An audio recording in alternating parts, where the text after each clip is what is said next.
Old restream. We are out on YouTube. We are NBA live before lock. Little snafu with the old graphics here, but we'll get that squared away. But we've got Adam Scherer. We're gonna step inside the mind of a genius for about 30 minutes, 29 now, because we are getting him out of here at 6, and then we are turning this into live before lock MLB. So we've got all sorts of goodness going on here. Adam, how are you doing? Doing good. Finalizing some MMA lineups on what has turned into a dumpster fire of an MMA slate, apparently, with only basically 6.5 fights that the roster fighters from. So finishing that up, excited to talk about basketball. And, I think these games get more enjoyable to talk about as you get further into the playoffs because you tend to get better teams to talk about. Yeah, absolutely. And or you could lose what we thought were better teams. Milwaukee, looking at you. I thank God he's saving his players though for later, right? At some point, Right. I don't get it. Like I pulled up a tweet that I had from the first game against Orlando where a lot of my Twitter timeline was just freaking out and making fun of Budenholzer for, basically losing a game to the Magic where he only played Giannis 34 minutes or whatever. And it was just like, I doubt that he really is concerned about whether or not they lose a game to the Magic. It probably is more about just, keeping his guys as fresh as he can going into the next round. But now we're in the next round. They're down 3-0 and we're still keeping guys as fresh as we can. So I don't really know what's going on. Yeah, it's been a little bit wild out there, and who knew that the Houston Rockets were going to play defense? They were just playing possum this whole time. So yeah, we've got a lot of fun here. Of course, neither of those teams are on our slate today. We've got what is it? Oh, I'm not logged in. Hang tight. Somehow I logged myself out of every single website, but I don't remember doing it. That's always frustrating when you do it, especially when you haven't saved your passwords. And I try to do that, but we'll see. In the meantime, we've got a $20 super chat right off the bat here from Mike Peterson. Let's jump for the gun here. Do you like Harrell or Zubac for value? How do you feel about Paul Millsap? They all scare me. I like Zubats the most. And the thing that I think is the thing that makes me uncomfortable is that obviously we only have one game of this series so far and it was a blowout. So you didn't get to see how Doc Rivers plans on closing in a competitive game here. But we had seen Zubats earlier in the playoffs and in some of the seeding games getting some priority as a closer. Obviously against a Nikola Jokic front court, we do expect there's a pretty good chance that the Clippers have either Harrell or Zubats out there to close. But the reason that I still prefer Zubats, even without knowing for sure what they plan on doing with their closing lineup, is that he clearly got preferenced in the first half of game one where it was a competitive half. And you got Zubats played about 16 minutes. Harrell came off the bench and played about 8. So, I prefer Zubats. I trust him a little bit more. Harrell also just really hasn't been himself in the bubble so far. I don't know if that is still kind of a conditioning thing or what, but Harrell, you certainly on a 2-game slate can be looking to, because we know what he's capable of doing if he gets the chance. But as far as who I feel best about, it would be Zubats. And then on the other side, kind of the same thing. Paul Millsap wasn't closing in Denver's series against Utah. My assumption is that he probably won't close here, but I think there is a decent chance that he could, because potentially you could put him back in at the 4 and then close with a lineup that has Harris, Grant, and Millsap with Porter on the bench, since he's a liability defensively that can really be exploited by the Clippers. The alternative is that obviously you could slide Grant down. You could just go with Porter for offensive reasons. You could go with Craig for defensive reasons. So I think that there is a path to Millsap closing. Obviously, we didn't see it in the first game, but he played about 24 minutes and 3/4. So I think I would rank them in order: Zubats, Millsap, Harrell, as far as order of confidence.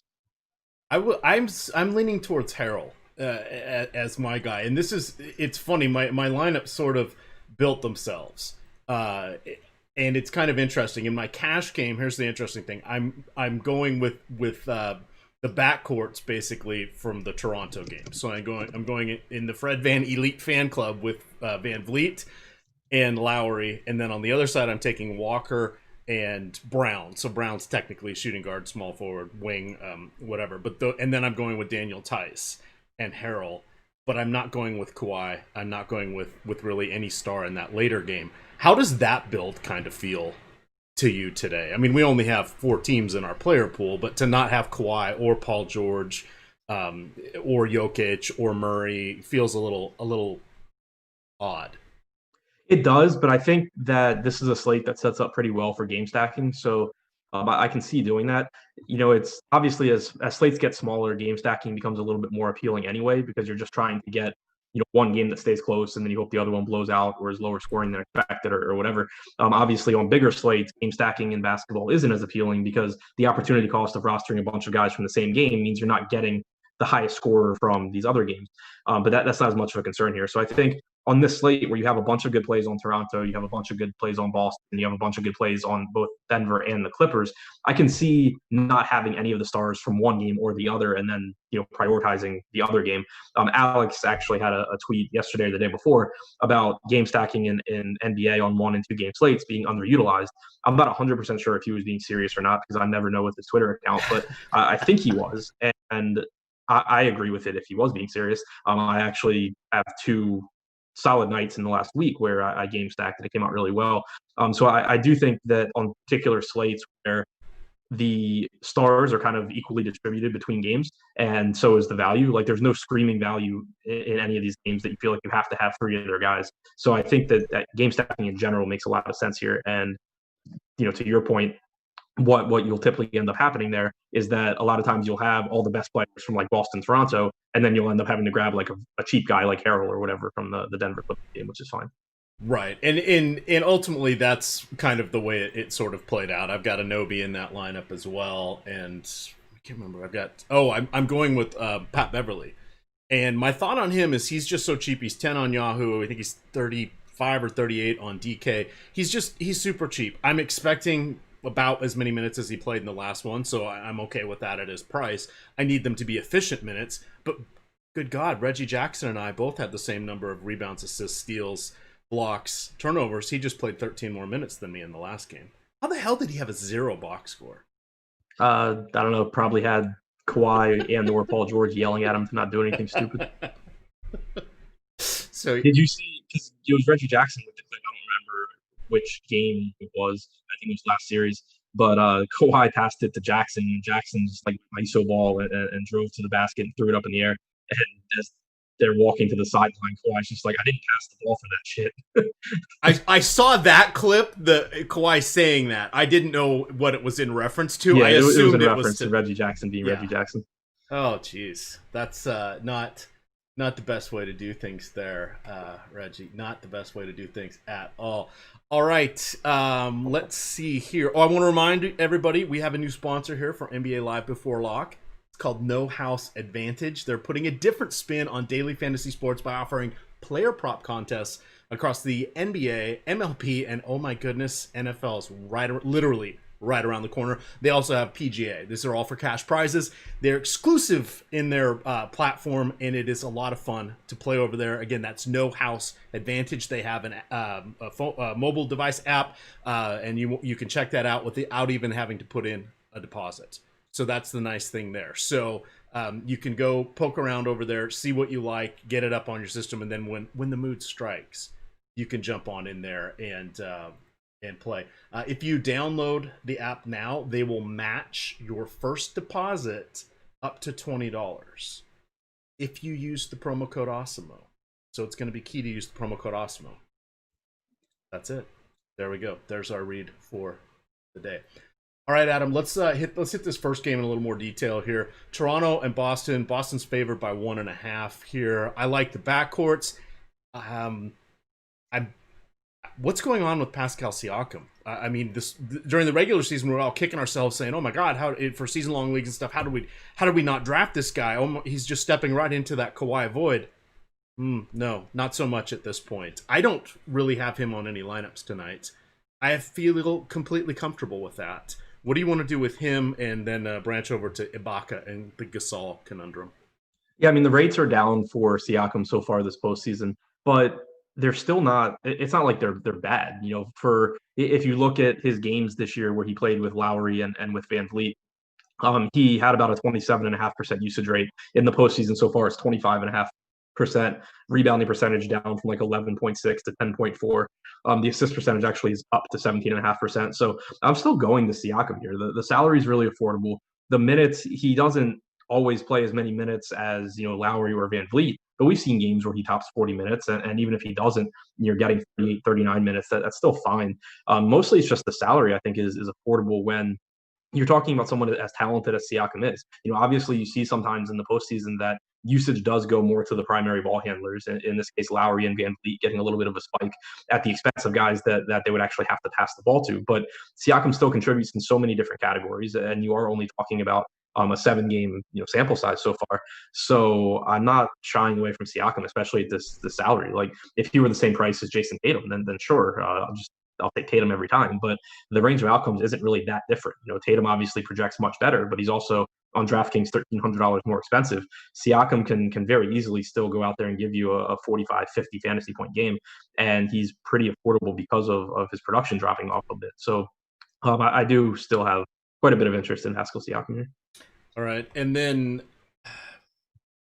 is it a coin flip literally between Ibaka and Gasol? Every time you think Gasol is kind of done, Ibaka just hasn't made the step to. His rates are good. He's getting some minutes, but the rates and the minutes aren't equaling fantasy production at the moment, which is frustrating as hell. I don't think it's a coin as far as the minutes go. Obviously, production is a completely different thing because Ibaka does produce at a much higher rate than Gasol. But I talked about it before the Brooklyn series that last year, if you look at the minutes distributions between Gasol and Ibaka during the regular season, they were very similar to this year. Gasol actually played a little bit less on a per game basis. But then once the playoffs started, you saw Gasol be the priority for Nick Nurse, and he was playing 30 plus minutes in competitive games. You didn't really see that play out against Brooklyn, but that was also a series where Gasol, for one, was looking like a liability at times, but also just you didn't really need him. You didn't really need to play your best lineup necessarily, or what you consider your best lineup to close out games. Now in this Boston series, you've seen Gasol be on pace and or play more minutes than Ibaka. He fouled out a couple games ago, and that's why he didn't get more minutes, but he was out there to close had he not fouled out. And then last game, he played 26 minutes, Ibaka played 22, and he did close. So I think that Gasol gets the edge in minutes. It's just a matter of does he get in foul trouble, basically. And so I have Gasol in for 26 minutes. I went ahead and gave Ibaka 24 because I think that most likely you just get 48 minutes split between the two, but there is at least a chance they play a couple minutes alongside each other. We've already seen that happen. So I went that route, but I think that if the game goes according to script, Gasol plays more minutes than Ibaka. All right, that is a good way to differentiate yourself. It's the word I'm looking for here. It looks like we have Gasol is going to be about 20%, and Ibaka is going to be about 17%. So that's sort of holding true in your minor coin flip there. Does that, with them being so close, what do you want to do there? I'm sure you have a rule set that you're not playing both of them. Yeah, I wouldn't play them both together, and I think that if the ownership is projected to be about the same, Gasol looks a little bit better to me because I think he's the better value. You're getting that $1,400 savings, and basically the case to be made for Ibaka would be that you're not playing him for his medium projection. You're playing him for his ceiling, which is a perfectly fine point. And that's you're kind of saying, $5,900 doesn't matter because I'm playing him for those times he gets 40, which is in his range of outcomes and isn't really in Gasol's range of outcomes. And that's fine. But the problem is that you're not really getting an ownership discount there. So you're basically saying, I'm going to take the guy whose medium projection isn't as valuable and roster him at basically the same percentage of the field as the guy that does project to be a good value. So if the ownership is close, I would rather just take the better projected value and get upside from other positions in my lineup, I think. All right. Anything else you want to mention on Toronto, or can we move over to Boston? Yeah, I think that one interesting spot here that you could look to more so in 150 max. Like I doubt that I do it in 3 max, but the OG Anunoby, Norman Powell minutes, obviously you've seen a ton of minutes for Anunoby. He played 45 and a half minutes last game, didn't come off the floor the entire second half. As a result, you've seen Norman Powell's minutes basically evaporate. He played 15 and a half minutes last game. He didn't play much the first game either. My assumption is that you get another, 38, 40 minutes from Anunoby, and Powell takes a backseat again. But that's just an assumption. Like there's a bunch of things that can go sideways, whether it's foul trouble or Powell gets hot off the bench or what have you, or Nurse just changes his rotation, where Powell gets back to the minutes that we were seeing last series and during the regular season. Norman Powell's 4,200, and I don't have the ownership projections in front of me, but I'm assuming that he's not projected for much ownership based on how he's played or how many minutes he's played the last couple of games. 22%, by the way, ownership is free. I'm dropping that link into chat. Adam sells things without even trying. Yeah.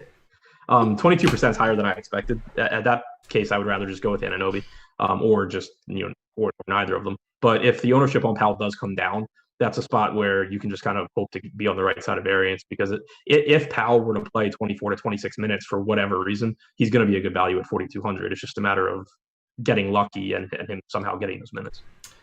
All right. On the Boston side, last thought, the most popular play so far on the day is going to be Kyle Lowry, just shy of 50% at the moment on DraftKings. How do you feel about that one?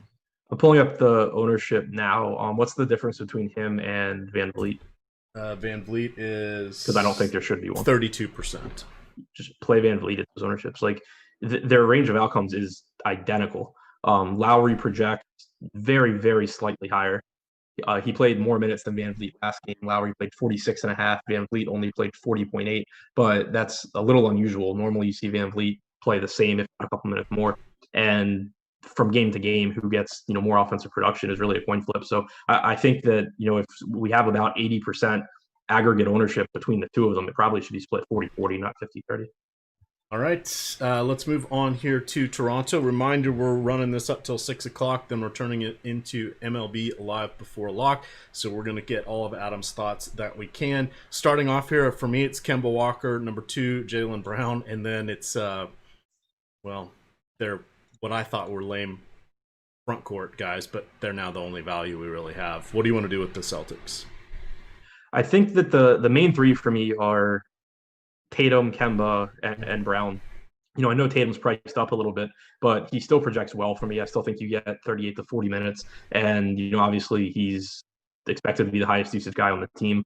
His usage rate's a little bit lower in the postseason so far than it was during the regular season when you look without Hayward and with Kemba and Jaylen Brown, but it's still up around 27%. He's still rebounding, he's still getting assist opportunities, and just a really, really good player. So I think that the salary isn't quite as appealing as some other players, but still, I think projects good for that salary. Jaylen Brown and Kemba are a little bit more affordable. They're in the same price range as Van Vliet and Lowry, and they project about the same for me as well.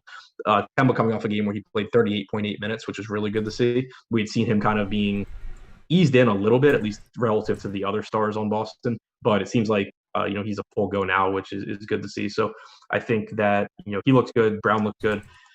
Smart, more of a secondary option for me because his salary isn't quite as cheap as I would like. Obviously, you're basically just counting on him to get hot from three or to run into a bunch of steals, which he can do, but he's clearly the fourth option offensively behind Tatum, Kemba, and Brown. So not as interested in him. Daniel Tice, I think, looks like a pretty solid value. He's only 5,500 on DraftKings. He has power forward and center eligibility as well. He played 30 minutes last game. He's basically been in line to play 30 minutes in each game. He got in some foul trouble in one of them, but you've basically seen it look like Stevens wants to go about 30 minutes for Tice, and then about 18 minutes either for Robert Williams or 14-4 they did last game with Williams and Cantor. But I think that if you get around 30 minutes from Tice, he looks like a pretty solid value. You can also roll the dice on a $3,800 Williams. Obviously, last game he played a few more minutes than we would like, but I still expect him to be ahead of Cantor in the rotation, and he's a very productive player when he is out there. So it's not someone that you're expecting to go out there and get you 30 points, but it's a 2-game slate in the playoffs where most bench guys don't really play big minutes, so it's hard to come by value. He's at least someone that produces at a rate north of a point per minute. All right. Any rules that you have set for Boston here? I want to use our last 10 minutes on the last game. So anything else you have on Boston would be great, right? Yeah, I mean, don't play Tice and Williams together. I probably wouldn't play more than 3 out of Smart, Brown, Kemba, and Tatum.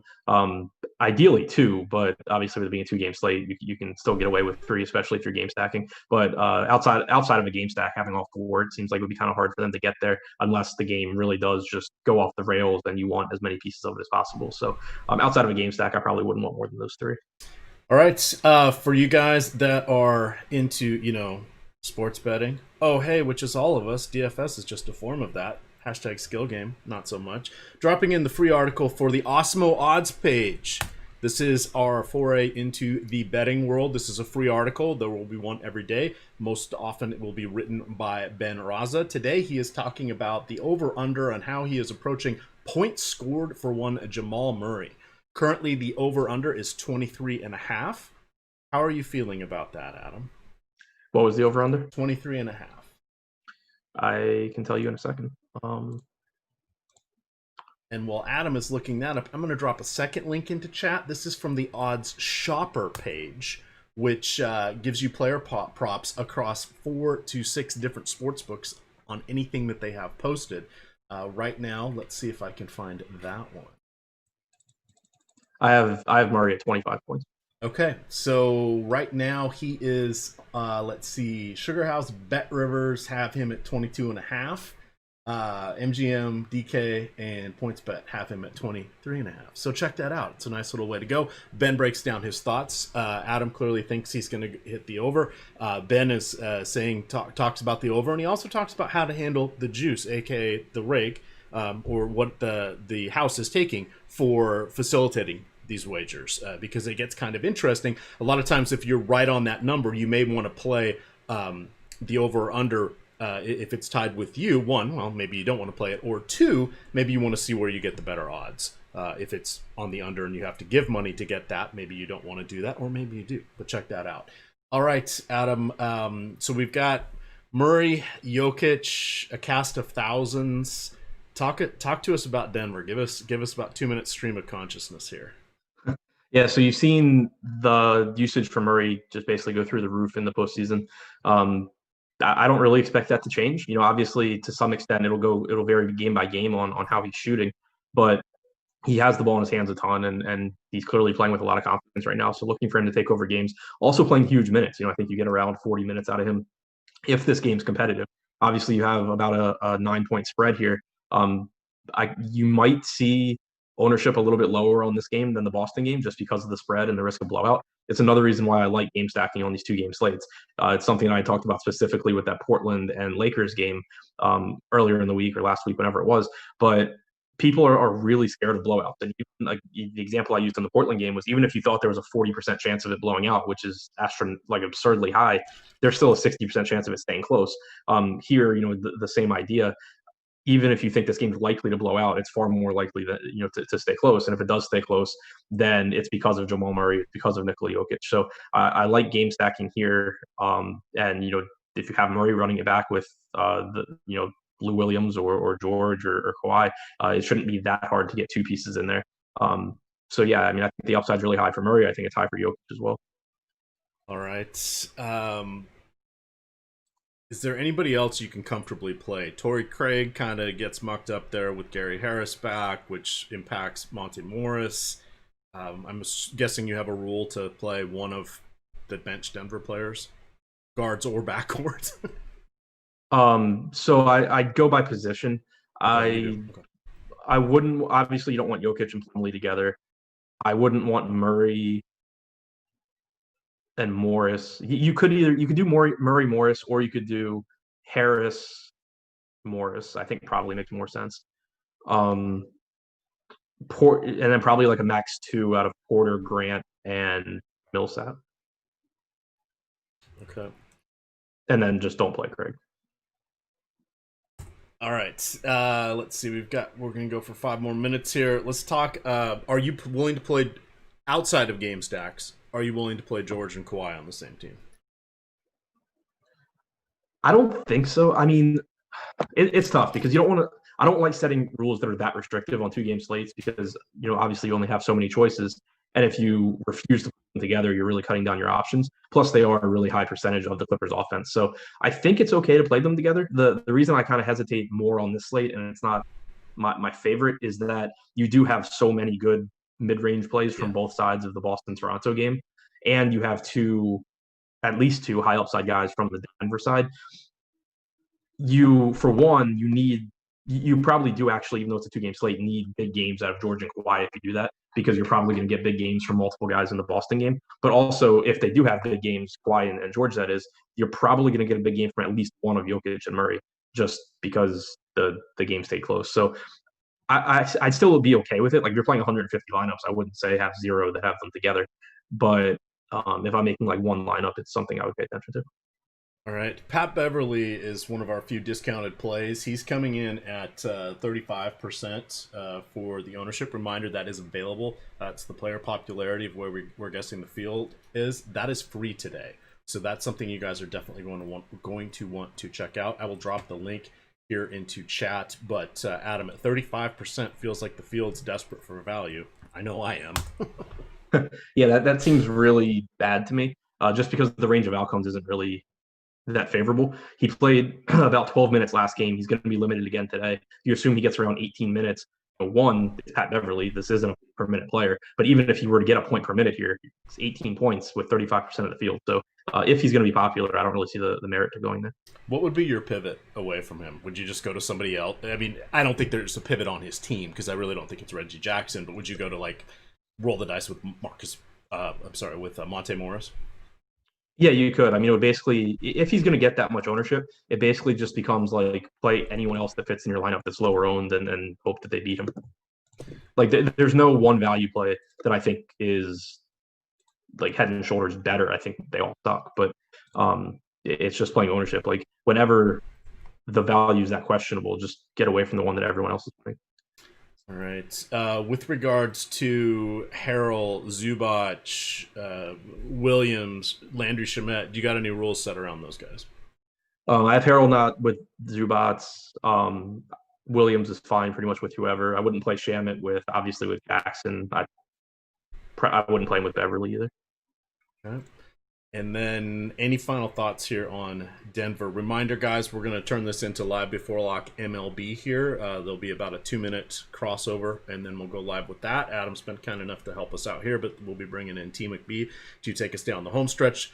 NBA locks at 6:30. MLB, we lock at 7:10. MMA locks in 2 minutes. Adam is locked in. What do you want to do with your last thoughts, your last breaths of NBA DFS for Saturday? Yeah, so I think, again, back to my point of game stacking, I just think it's a really good slate for that, because not only do you have one game with a much higher spread than the other, but also just so many there's really high upside plays from all four teams as far as the stars go. So I like the idea of correlating your lineups probably more than you normally would on this particular slate. All right. Let me see if I can get a couple questions here in chat. Last thoughts on Siakam. I think he's going to be the wild card. Siakam, Tatum are going to be the wild cards. I lean towards Kawhi and paying a little bit more than that's called cheating, but yeah. Well, secret option C for me, but for the masses that aren't doing the fish play like me, get the fish up going here. What do you want to do here as we get out of here with the power forwards in the first game? Yeah, I think it really just depends how much salary you have in your lineup, because relative to salary, they project pretty similar to me. One last thought that I will point out, looking kind of towards the bottom of our ownership projections, you mentioned Monte Morris as a pivot to Patrick Beverly, which I think makes a lot of sense because they're similar in that, like Morris probably only plays around 18 minutes, but he at least can play like 24 to 26 if the rotation gets weird. Whereas Beverly, they're limiting. So I like that pivot that you pointed out.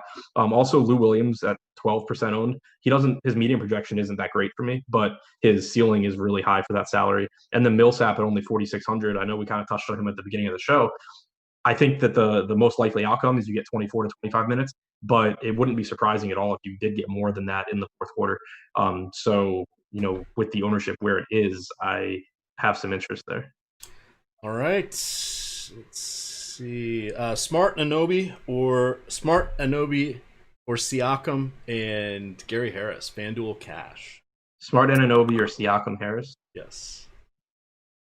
Smart Anunoby just for the minutes, I think. Okay.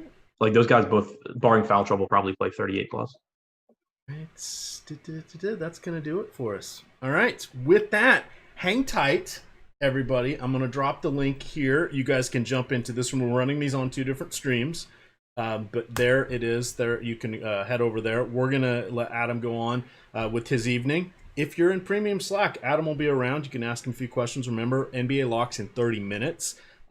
MLB locks at 7:10. We are switching over to MLB Live Before Lock on the link, which I just dropped into Slack. With that, gamers, good luck.